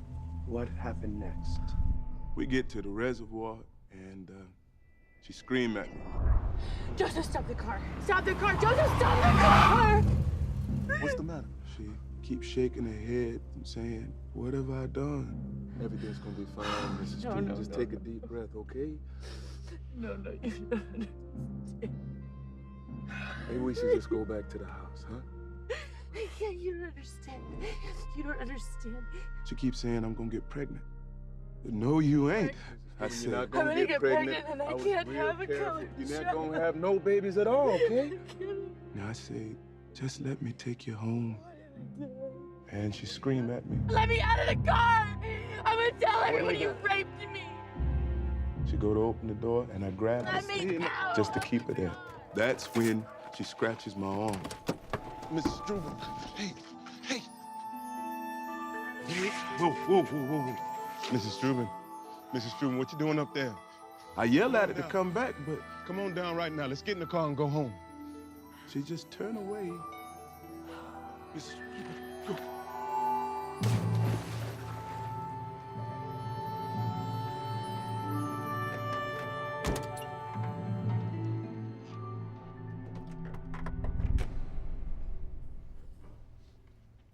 Joseph, did you rape Mrs. Strubing? No, I did not. Thank you, Joseph. You're a witness. You wouldn't lie to the jury, would you, Joseph? No, sir, I wouldn't. But the fact is, you are a liar, aren't you? Objection. Argumentative. Overruled. It's cross-examination. When you married your first wife, Hattie, you swore to God you'd be faithful to her, did you not? Yes, sir. But you weren't. It was a lie. You could say. You told her you'd take care of your children, didn't you? Yes, sir. But you haven't. have you? Not so much as I should. And then you were in the service and you swore to honor your country. But that was a lie, too. No. Then you came north and you stole from your first employer. When the police picked you up, you lied to them about your whereabouts the night before, didn't you? Yes, I did. You gave a statement, under oath, that you were in a bar all night. Yes. So you lied to your wife, you lied to the state of Louisiana, you lied to the police, you lied to God. Why should anyone believe you now? I don't know why they should, except it's the truth. The truth? If it's the truth, why not tell it from the beginning? If you're an innocent man, why lie? Why lie, Mr. Spell? Answer the question. If you were an innocent man, why would you lie? I tell the police I was with her. It was what she wanted. If it's the truth? Louisiana, you know what they do to me for being with a white woman like that? If they don't kill me right then and there. Soon enough, the others come, they drag me off, they tie me up, they cut off my manhood, and then I'd be swinging off the branch of some tree. So why'd I lie, Mr. Willis? Because the truth gets me killed. That's why. I move the answer be stricken.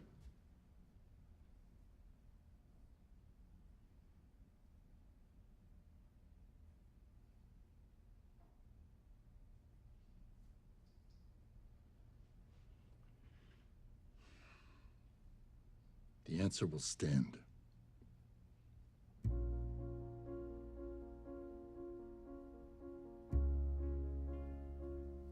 Mr. Willis?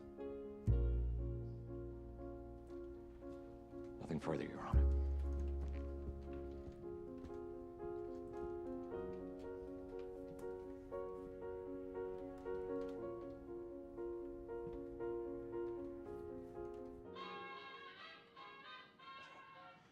You know what? Finally looks like a respectable law office in here. Come in. There's someone here to see you, Mr. Marshall. Walter.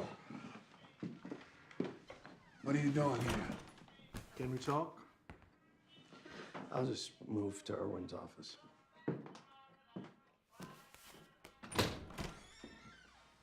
Come on, Walter.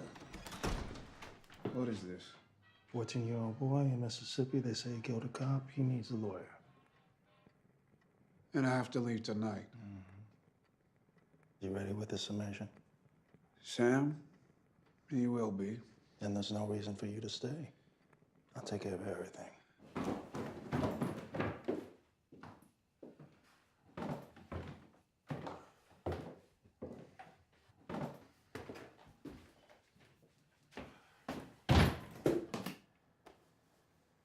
You get the picture Rennie left you? Ah, yes. Now, what kind of plane is this? Well, she said it's supposed to be you. Now, those are ears. Ah. She's quite a talent. You were right, you know. About what? Why would she lie? That is the question we needed to answer. Well, I'm thankful Rennie got to see there's men like you in the world. I don't understand how you can leave before closing arguments. Doesn't do anyone any good having me sit around waiting on a verdict. What if something comes up? The case is in, Sam. Walter will represent the NAACP, and you'll be there for Spell.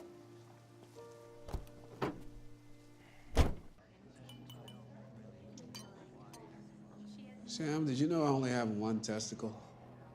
No. Yeah. In my college years, found myself running from a gang of bigots in a part of town they didn't believe I should be in. My buddy's there ahead of me in a truck. I jump for the back. I'm pulling myself up, but there's a jagged spike of metal I don't see. It slashes right through my sack. Yeah. Why am I telling you this? Well, I want you to know that even sitting in the back of that pickup, my scrotum torn, every bump sending shocks of pain down my leg, even that wasn't as excruciating as sitting there watching you argue this case these past few weeks.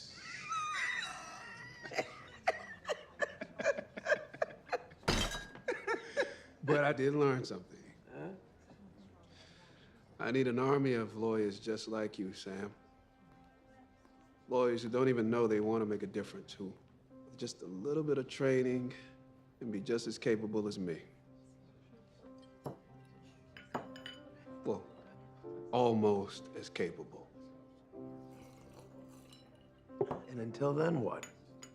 You just travel around the country on this crusade, putting out fires in Mississippi, Oklahoma, Bridgeport.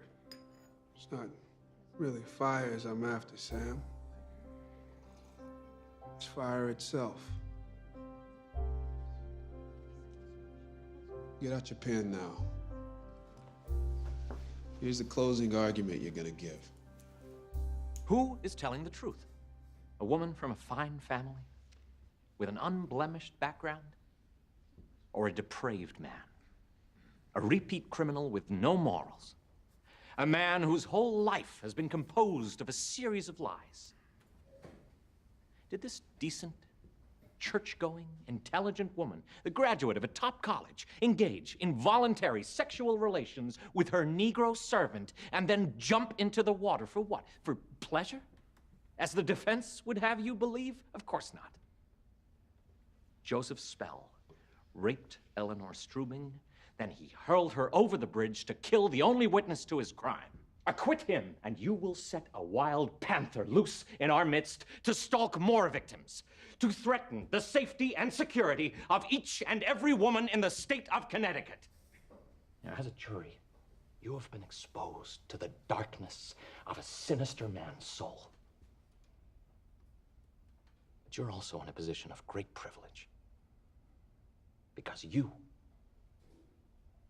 have the power to do justice on behalf of all of us. Thank you, and God bless.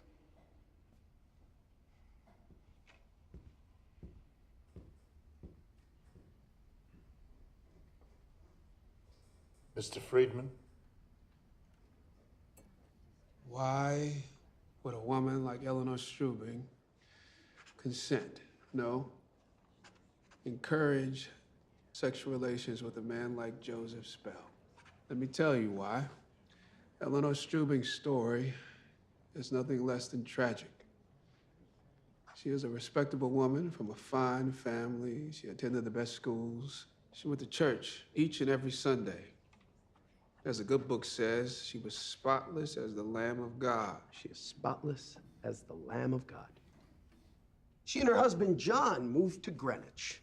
Oh, he travels frequently, leaving her alone in a new town, away from her friends and family, in a vast, empty house. The pangs of loneliness hit hard.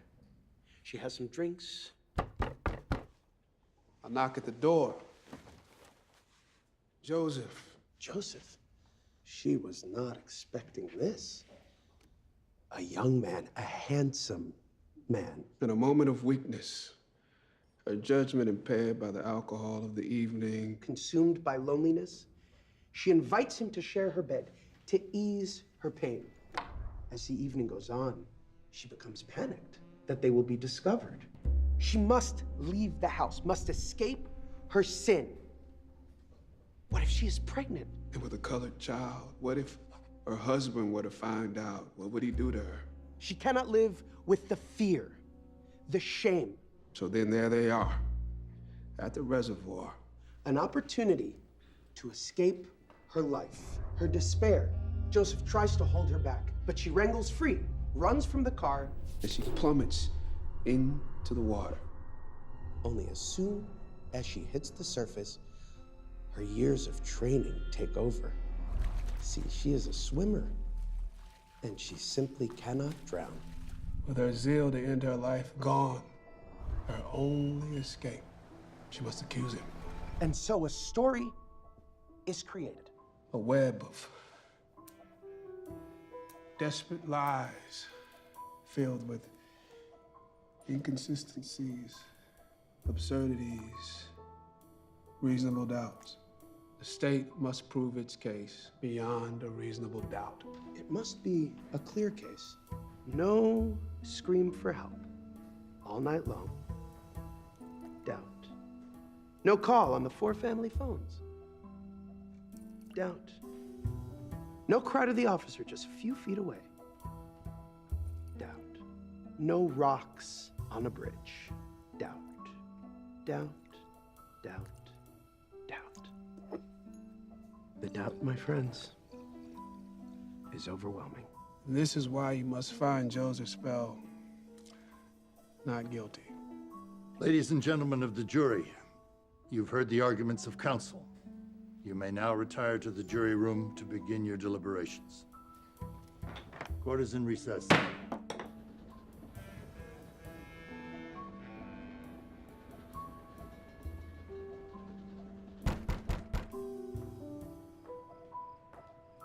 Who is it?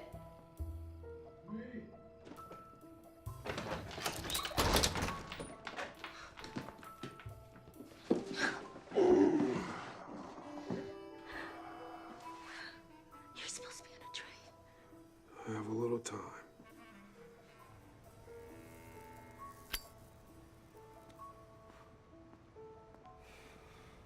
I heard you were looking for me. Well, Friedman, it seems you have beginner's luck. John Strubing just called me. This whole thing has been a terrible strain on Ellie, as you can imagine. They want it over, now. I'm prepared to offer one final deal. What is it? 5 years. You'll have to enter a guilty plea right away and admit he lied on the stand. I'll speak with him. Do it now. If the jury comes back in, the deal is off.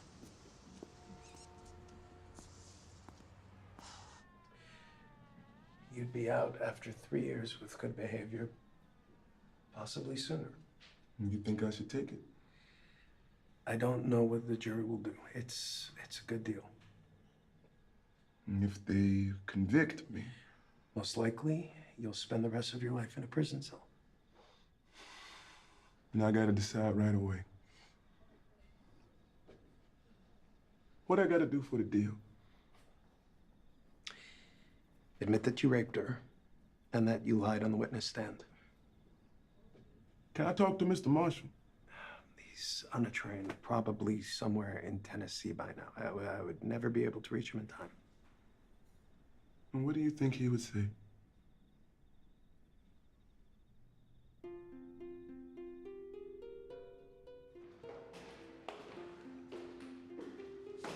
Huh.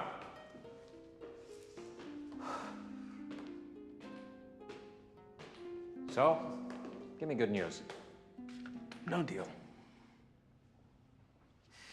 You did advise him to accept. I told him it was a good offer. I told him what the alternative is. I told him if it was me, I would take it. And I told him that no man should ever confess to a crime he did not commit. I thought Jews were supposed to be smart. You sound just like the Negro. Why, thank you, Lauren. That's possibly the greatest compliment you could have given me.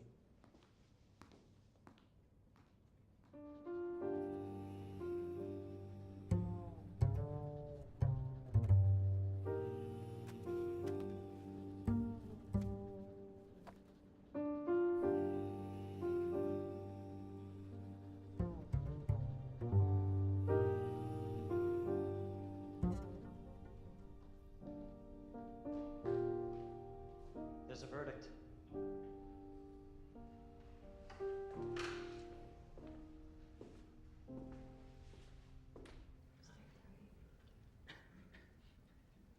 Will the foreman please rise? I'm the forewoman, Your Honor. Very well. Have you reached a verdict? We have, Your Honor. Mr. Spell, rise and face the jury.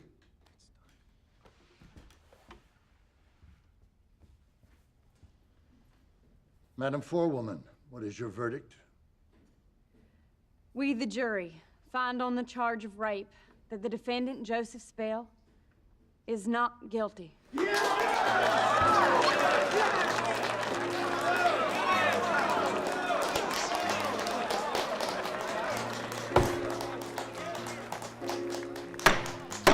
Order!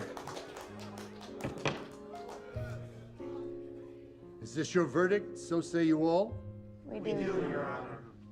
That's it, Joseph. We did it. Mr. Spell, the jury has found you not guilty. You are released from custody. Jury is dismissed. Court is adjourned. All rise.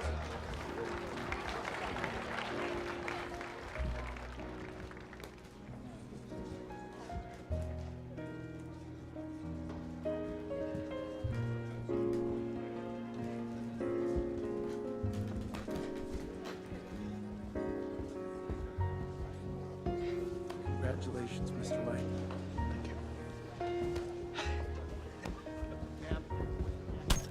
Mr. Spell, I am Tad Lancaster. Mr. Marshall thought you might need a place to sleep tonight. Oh, Mr. Marshall.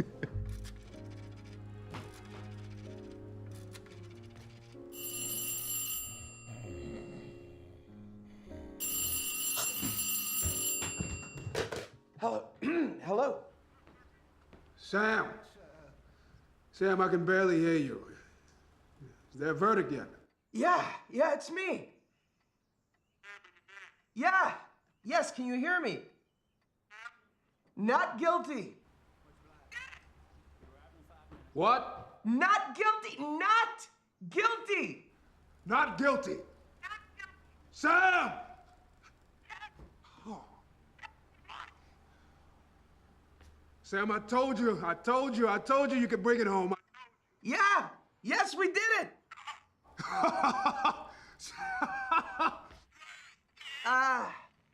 Thurgood, I'm having trouble hearing you. Sam, are you there? Are you there? Thurgood.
Luby. Marshall. Your wife's still putting up with you. Look at me. She dressed me from head to toe.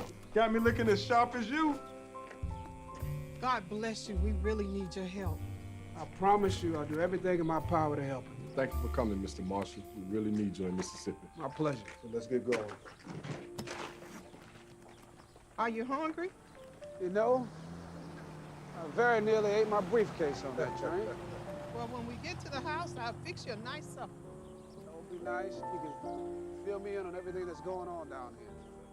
Can you slow down a little? I got my good Sunday shoes on.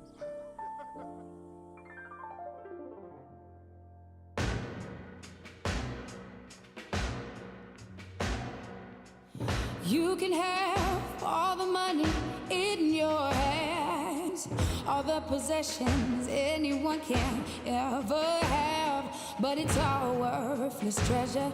True worth is only measured not by what you got, but what you got in your heart. You can have everything, but what does it mean? It all means nothing if you don't stand up for something.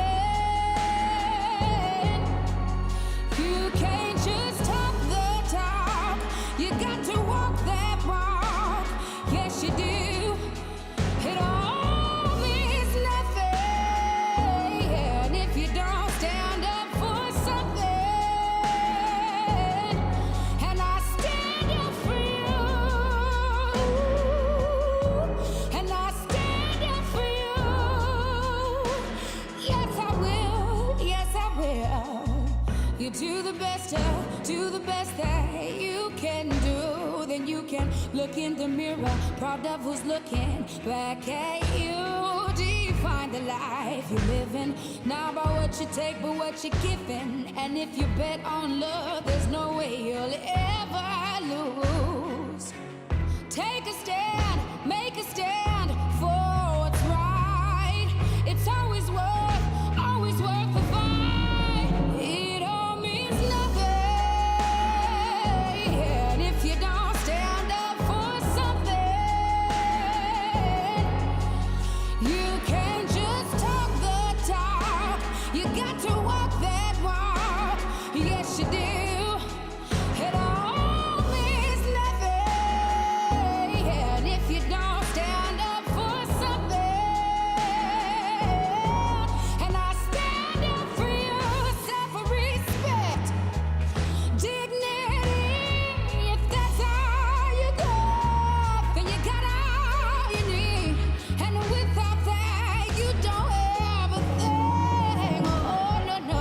Rise up, love, lift your hands. I stand with you cause I understand. Ain't here to judge, just to take a stand. The greater plans, the creator's plan. Let's all rise like the day began. Reach out and touch with the Savior's hand. On rock we stand like it's native land. Let the ways of love be the ways of man. Means nothing, oh, if you don't stand for something.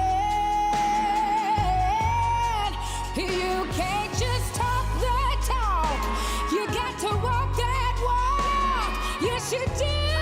It all means nothing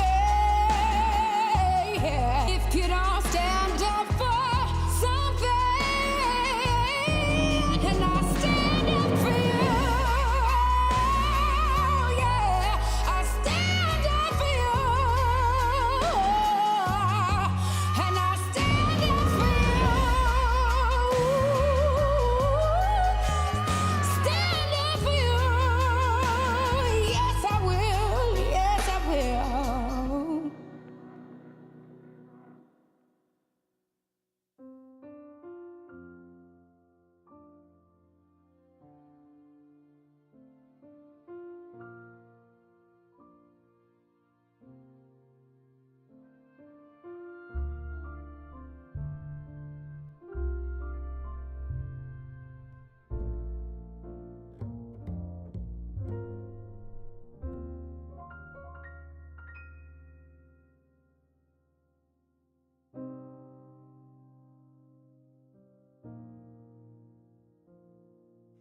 You know, there's so many people, indeed my own sons at times, look at me with an expression on the face that they don't believe what happened in the past. There are movements by the different branches of this government that are set to push back. Oh, now it's being done, you know, cleverly.